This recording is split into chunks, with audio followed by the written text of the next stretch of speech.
Hello friends, welcome to crime cuts. தமிழ்நாட்டில் மதுரை மாவட்டம் பாலமேடு பகுதியை சேர்ந்தவர் 40 வயசாகக்கூடிய குமார். இவர் ஒரு ஆட்டோ டிரைவர், சொந்தமாக ஆட்டோ வச்சிருக்காரு. இதில் வர்ற வருமானம் தான் இவரோட ஃபேமிலியை ரன் பண்ணுறதுக்கான மெயின் இன்கமாக இருந்திருக்கு. இவருக்கும் பக்கத்து ஊரை சேர்ந்த உஷா அப்படிங்கிற லேடிக்கும் 10 வருஷத்துக்கு முன்னாடி கல்யாணம் ஆகியிருக்கு. இவங்க 2 பேருமே பாலமேடு பகுதியில் ஒரு வீட்டை வாடகைக்கு எடுத்து இவங்களோட வாழ்க்கையை ஆரம்பிச்சிருக்காங்க. அப்பா அம்மா பார்த்து பண்ணி வச்ச கல்யாணமாக இருந்தாலும் குமார் உஷாவை ரொம்ப நல்லாவே பார்த்துக்க ஆரம்பிச்சிருக்காரு. எந்த பிரச்சனையும் இல்லாமல் இவங்க லைஃப் ரொம்ப நல்லாவே போகுது. இந்த தம்பதிக்கு 2 வருஷ கேப்பில் 2 பசங்க பிறக்கிறாங்க. பிள்ளைங்க வந்ததுக்கு அப்புறமா இவங்களோட ஃபேமிலி 4 பேராக பெருசாகுது. குமாரோட பொறுப்பும் அதிகமாகுது.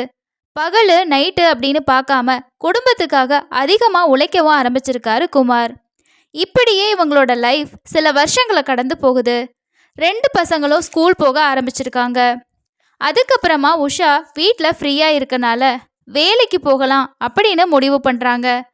அந்த டைமில் பேரூராட்சியில் ஒப்பந்த பணிக்கு ஆட்கள் எடுத்துகிட்டு இருந்தனால உஷாவும் அந்த வேலைக்கு தனக்கு தெரிஞ்சவங்க மூலமாக அப்ளை பண்ணியிருக்காங்க. உஷாவுக்கு பேரூராட்சி ஆஃபீஸில் வேலையும் கிடைக்குது. இதில் வரக்கூடிய சம்பளம் கம்மியாக இருந்தாலும் வேலை பார்க்கக்கூடிய டைம் அப்படின்றது கொஞ்சம் கம்மி. ஸோ வீட்டுக்கு வந்து பசங்களையும் பார்த்துக்கிறதுக்கு ஈஸியாக இருக்கும் அப்படின்னு நினச்சி குமார் அந்த வேலைக்கு உஷாவை அனுப்பி விட்டுருக்காரு. ஆனால் இந்த வேலை தான் தன்னோட குடும்பத்தையே சிதைக்க போகுதுன்னு அப்போது அவருக்கு தெரியல. உஷா பார்க்குறதுக்கு அழகாக கலராக இருப்பாங்க. வேலைக்கு போகிறப்ப நீட்டாக சாரி கட்டி மேக்கப் போட்டு தான் போவாங்க. இதை பார்த்த தூய்மை மேற்பார்வையாளராக இருக்கக்கூடிய கனகராஜ் உஷா மேலே ஒரு கண்ணு வைக்கிறாரு. ஆஃபீஸில் ஏதாவது வேலைன்னு சொல்லி உஷா கிட்ட பேசுறது, சாப்பாட்டு நேரத்தில் கூட ஒன்றா உட்காந்து சாப்பிட்றதுன்னு கொஞ்சம் கொஞ்சமாக உஷா கூட இந்த கனகராஜ் நெருக்கம் காட்ட ஆரம்பிச்சிருக்காரு. இந்த விஷயம் சில மாதங்கள்லேயே உஷாவுக்கும் தெரிய வருது. கனகராஜ் தன்னோட உறவில் இருக்க ஆசைப்படுறாரு. அதனால தான் நம்ம மேலே இவ்வளோ அக்கறையாக இருக்காருன்னு நினச்ச உஷா இது தப்புன்னு நினைக்காம இவங்களும் கனகராஜ் கூட க்ளோஸ் ஆக ஆரம்பிச்சிருக்காங்க. கனகராஜுக்கு 46 வயசாகுது. அவருக்கும் கல்யாணமாகி 2 பிள்ளைங்க இருக்காங்க. அப்படி இருந்தாலும் உஷா மேலே காதல் வந்திருக்கு. 2 பேருமே ஃபேமிலிக்கு தெரியாமல் ஒரு இல்லீகல் ரிலேஷன்ஷிப்பை தொடர ஆரம்பிச்சிருக்காங்க. வேலை பார்க்குற இடத்துலையே 2 பேரும் தனிமையில் உறவு வைக்கவும் ஆரம்பிச்சிருக்காங்க. வேலைக்கு சில நாட்கள் லீவு போட்டுட்டு காரில் 2 பேரும் சினிமா, பார்க்குன்னு ஊர் சுற்றி உல்லாசமாகவும் இருந்திருக்காங்க. இது எதுவுமே உஷாவோட கணவரான குமாருக்கு தெரிய வரவே இல்லை. குமார் தான் டெய்லியும் உஷாவை வேலைக்கு கூட்டிகிட்டு வந்து விட்டுட்டு போவார். இதனால பேரூராட்சியில் உஷா கூட வேலை பார்க்குற ஒரு சிலருக்கு அவரை தெரியும். உஷாவும் கனகராஜும் திருமணத்தை தாண்டின ஒரு தவறான உறவில் இருக்க விஷயம் அரசு புரசலா ஆஃபீஸில் இருக்க எல்லாருக்கும் தெரிய வருது. இதை பற்றி அங்கே இருக்கவங்க அவங்களுக்குள்ள பேசவும் ஆரம்பிச்சிருக்காங்க. இப்படி தான் ஒரு நாள் குமார் உஷாவை வேலைக்கு விட வந்தப்ப ஒரு லேடி இந்த விஷயத்த அவர்கிட்ட சொல்கிறாங்க. ஃபஸ்ட் டைமாக இதை கேட்டதுமே உஷா அப்படி செய்ய மாட்டா, நீங்கள் ஏதோ தப்பாக புரிஞ்சுக்கிட்டு சொல்கிறீங்கன்னு குமார் அந்த லேடி கிட்ட சொல்லியிருக்காரு. ஆனால் அந்த லேடி அங்கே நடக்கிற எல்லா விஷயத்தையுமே சொல்கிறாங்க. இதை கேட்டு குமாருக்கு நம்புறதை தவிர வேற வழி இல்லாமல் போகுது.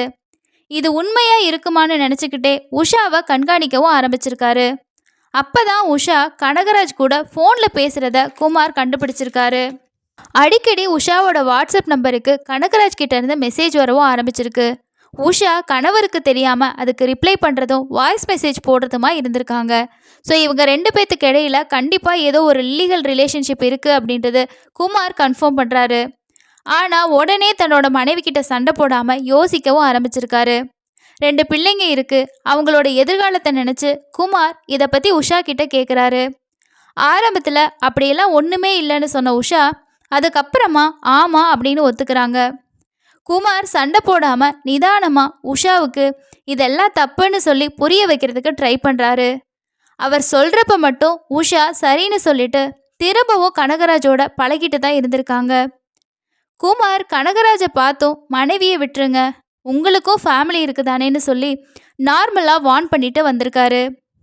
2 பேரையும் குமார் முடிஞ்ச வரைக்கும் வார்ன் பண்ணியும் அவங்க 2 பேருமே கேட்குற மாதிரி இல்லை. கடைசியாக தன்னோட பசங்களுக்காக மனைவி வேணும் அப்படின்னு நினச்சி கெஞ்சவுமே செஞ்சுருக்காரு. ஆனால் இந்த காமவெறி பிடிச்ச பேய் ரெண்டுமே இவர் கெஞ்சுறதையோ இல்லை இவங்க லைஃப்பை பற்றியோ நினச்சி கூட பார்க்கவே இல்லை. தான் சந்தோஷம்தான் முக்கியம் அப்படின்னு சொல்லி இவங்களோட தவறான உறவை தொடர்ந்துக்கிட்டே இருந்திருக்காங்க.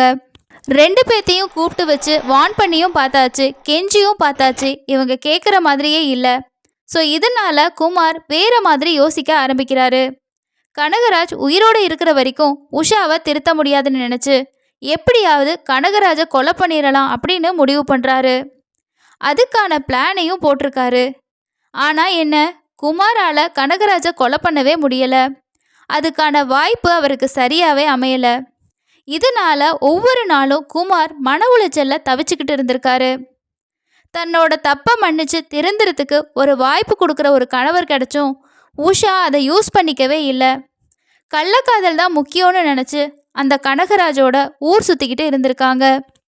இந்த விஷயத்தை நினச்சி டெய்லியுமே மன உளைச்சல் அதிகமான குமார் ஒரு கட்டத்தில் அவங்களோட கல்யாண ஆல்பத்தை எடுத்து உஷாவோட ஃபோட்டோவை மட்டும் கத்தியால் கீறி கிழிச்சிருக்காரு. இதுக்கு மேலேயும் நம்ம நேரம் பார்த்துக்கிட்டே இருந்தோம் அப்படின்னா நம்மளோட ஒய்ஃபு நம்மளை விட்டு போயிடுவா அப்படின்னு நினச்சி உடனே நம்ம கனகராஜோட கதையை முடிக்கணும்னு நினைக்கிறாரு. அன்னைக்கே வீட்டிலேருந்து ஒரு அறிவாளோட நேராக பேரூராட்சி ஆஃபீஸ்க்கு போயிருக்காரு.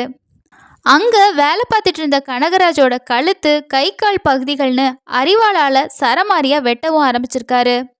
இந்த எதிர்பாராத தாக்குதலில் கனகராஜ் சம்பவ இடத்துலையே சுருண்டு விழுந்திருக்காரு. கனகராஜ் செத்துட்டான் அப்படின்னு நினச்ச குமார் உடனே அந்த இடத்துல இருந்து தப்பிச்சு ஓடியிருக்காரு. காயமடைஞ்ச கனகராஜை ஆஃபீஸில் இருந்தவங்க ஹாஸ்பிட்டலுக்கு கூட்டிகிட்டு போயிருக்காங்க. அங்கே அவருக்கு தீவிர சிகிச்சை கொடுக்க ஆரம்பிச்சிருக்காங்க. அதே நேரம் இந்த சம்பவம் பற்றி போலீஸ்க்கும் தகவல் போகுது. சம்பவ இடத்துக்கு வந்து நடந்த விஷயங்களை விசாரித்த போலீஸ் வழக்கு பதிவு செஞ்சு குற்றவாளியான குமாரை தேட ஆரம்பிச்சிருக்காங்க. ஆனால் குமார் தன்னோட 2 பசங்களையும் கூட்டிக்கிட்டு வீட்டில் இருந்து தப்பிச்சு போய் தலைமறைவாகியிருக்காரு. குமார் எங்கே போனாரு அப்படின்னு ஊருக்குள்ளே இருக்கவங்க கிட்ட போலீஸ் விசாரிச்சுக்கிட்டு இருக்கப்ப தான் இன்னொரு ஷாக்கிங்கான நியூஸு போலீஸ்க்கு கிடச்சிருக்கு. வெள்ளையம்பட்டி பெரியகுளம் மாடகருப்புசாமி கோவிலுக்கு பக்கத்தில் குமாரும் அவரோட 2 பசங்களும் விஷம் குடிச்சிட்டு உயிருக்கு போராடிட்டு இருக்கதா போலீஸ்க்கு தெரிய வருது.